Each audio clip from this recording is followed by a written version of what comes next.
दोस्तों, स्वागत है आपका हमारे YouTube channel study with oral में। दोस्तों, आज से एसएससी जीडी का पेपर शुरू हो चुका है और जो पेपर का लेवल है वो देखा जाए तो शुरू स्टार्टिंग में इजी टू मॉडरेट आ रहा है पेपर।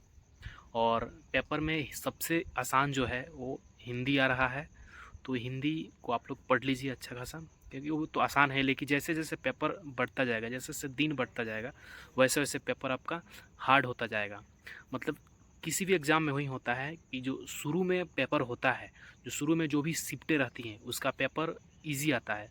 और जैसे जैसे दिन बढ़ता जाता है लोगों को उस पेपर का जो पैटर्न है, मतलब किस टाइप का पैटर्न आ रहा है, पेपर आ रहा है, वो पता चलने लगता है। किस किस टॉपिक से क्वेश्चन पूछा जा रहा है, ये सब पता चलने के बाद क्या होता है, पेपर का लेवल धीरे धीरे मॉडरेट टू हाई होता है। शुरू में इजी टू मॉडरेट, और जैसे जैसे दिन बढ़ता है मॉडरेट टू हाई होता जाता है। तो आप लोग का भी अगर एग्ज़ाम बाद में है तो आप लोग का उस लेवल की तैयारी होनी चाहिए। पेपर का जो भी ये है, किस टॉपिक से क्वेश्चन आ रहा है, इस सब का एनालिसिस कीजिए और उसके बाद आप लोग अपना तैयारी कीजिए। तो आज जो पेपर था 4 फरवरी फर्स्ट शिफ्ट का, वो था इजी टू मॉडरेट था। हिंदी सबसे आसान था। उसके बाद रीजनिंग भी मतलब इजी टू मॉडरेट था। उसके बाद जीएस में क्वेश्चन इजी टू मॉडरेट ही कह सकते हैं, इजी तो नहीं कह सकते लेकिन मॉडरेट कह सकते हैं, क्योंकि जीएस में सबसे ज़्यादा फंसा रहा है। क्वेश्चन घुमा के पूछ रहा है इस बार, सीधा सीधा क्वेश्चन नहीं पूछ रहा है, क्वेश्चन घुमा के पूछ रहा है। क्योंकि मेरा भाई का खुद एग्ज़ाम था और फर्स्ट शिफ्ट में ही था, 4 फरवरी फर्स्ट शिफ्ट में, तो एग्ज़ाम देने के लिए गया था। तो उससे मैंने पूछा तो उसने बताया कि ऐसा ऐसा है। तो जीके जो है वो थोड़ा घुमा के पूछ रहा है। 2023 और 24 का करंट अफेयर्स इस बार पूछा है, तो 2023 और 24 का करंट अफेयर्स आ रहा है, तो थोड़ा सा आप लोग उस पर भी ध्यान दे लीजिएगा। और मैथ का जो है, मैथ वहीं 22-23 में जो एग्ज़ाम हुआ था 24 में, तीनों के हिसाब से पूछ रहा है। थोड़ा सा घुमा रहा है, थोड़ा ईजी क्वेश्चन है, मतलब बोल सकते हैं कुछ ईजी है, कुछ मॉडरेट है, थोड़ा बहुत हार्ड है। तो सारे टाइप का क्वेश्चन मैथ में आ रहे हैं, इसी टाइप का क्वेश्चन पूछा जा रहा है। तो एग्ज़ाम अगर आपका आगे है तो आपको ज़रूर एनालिसिस करना चाहिए। देखिए, वीडियो देखिए कि किस टाइप का क्वेश्चन पूछा जा रहा है एग्ज़ाम में, उसका एनालिसिस कीजिए। अपने आसपास अपने दोस्तों का अगर एग्ज़ाम है आपके, तो उससे पूछिए कि किस तरह का क्वेश्चन आ रहा है। और यूट्यूब पर एनालिसिस जो भी कर रहे हैं यूट्यूबर, उनको आप लोग अच्छा से समझिए, देखिए कि किस टाइप का क्वेश्चन पूछा जा रहा है, बच्चों का रिएक्शन क्या है, इस सब पर आप लोग फोकस कीजिए, जिससे आपका पकड़ बन जाए और किस किस टॉपिक से क्वेश्चन आ रहा है सब आपको अच्छा से जानकारी हो जाए। एग्ज़ाम में क्या रहता है जी, 50% टू 60% जो क्वेश्चन जो रहता है वो पिछले प्रीवियस ईयर से ही रिपीट होता है। और पैटर्न का जो पता है वो पेपर एनालिसिस से चल जाता है। तो पेपर एनालिसिस आपको ज़रूर देखना है और ज़्यादा से ज़्यादा आपको मॉक लगाना है। देखिए क्या होता है यहाँ पे, सबसे झोल हो रहा है टाइमिंग का। टाइमिंग बच्चों का नहीं पकड़ा रहा है। घर पे जो हम प्रैक्टिस करते हैं, मेरा भाई खुद बताया कि घर पे जो मैं लैपटॉप से प्रैक्टिस करता था, तो वहाँ पे जो हमारा लैपटॉप चलता है या पीसी हमारा जो चलता है वो फास्ट चलता है। एक क्लिक में दूसरा क्वेश्चन चेंज हो जाता है।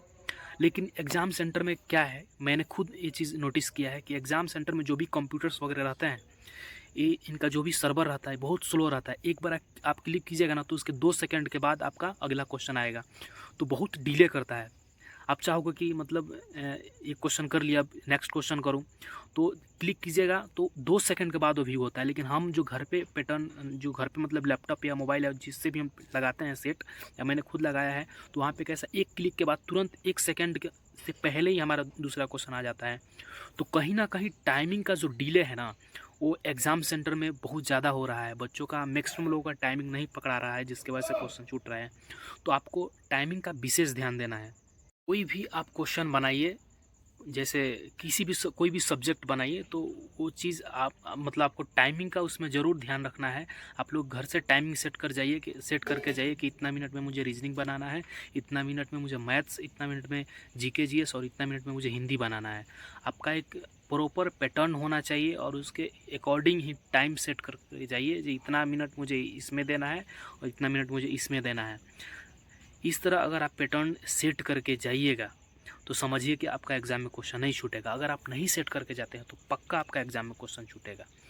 जिस तरह का जो भी पीसी और कंप्यूटर जो रहते हैं, वहाँ बहुत टाइम डिले हो रहा है, तो इस चीज़ का आपको ध्यान रखना है।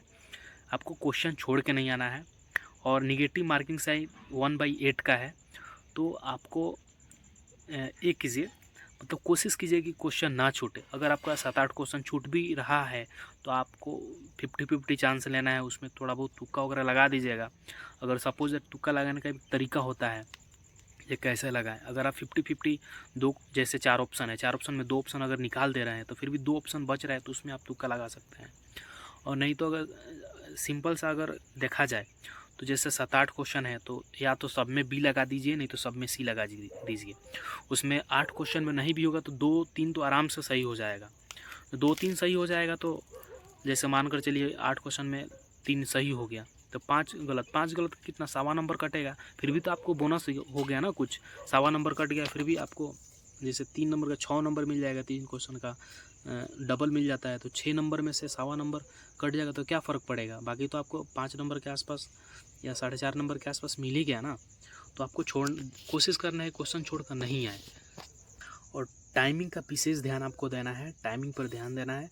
जो भी आप सब्जेक्ट बना रहे हैं तो आप लोग टाइमिंग का ध्यान ज़रूर रखिए। एक क्वेश्चन के पीछे ज़्यादा बार मत भागिए। अगर आपसे नहीं बन रहा है, एक बार में अगर नहीं बन रहा है उसको छोड़ दीजिए, नेक्स्ट बनाइए। और लास्ट में अगर आपको समय मिलता है फिर वो क्वेश्चन पे आइए। तो आशा करता हूँ कि ये वीडियो आपको पसंद आया रहेगा और इन्फॉर्मेटिव लगा रहेगा। तो चैनल को सब्सक्राइब कर लीजिए। फिर देखते हैं शाम वाले शिफ्ट में क्या होता है और सेकंड वाले शिफ्ट में क्या होता है।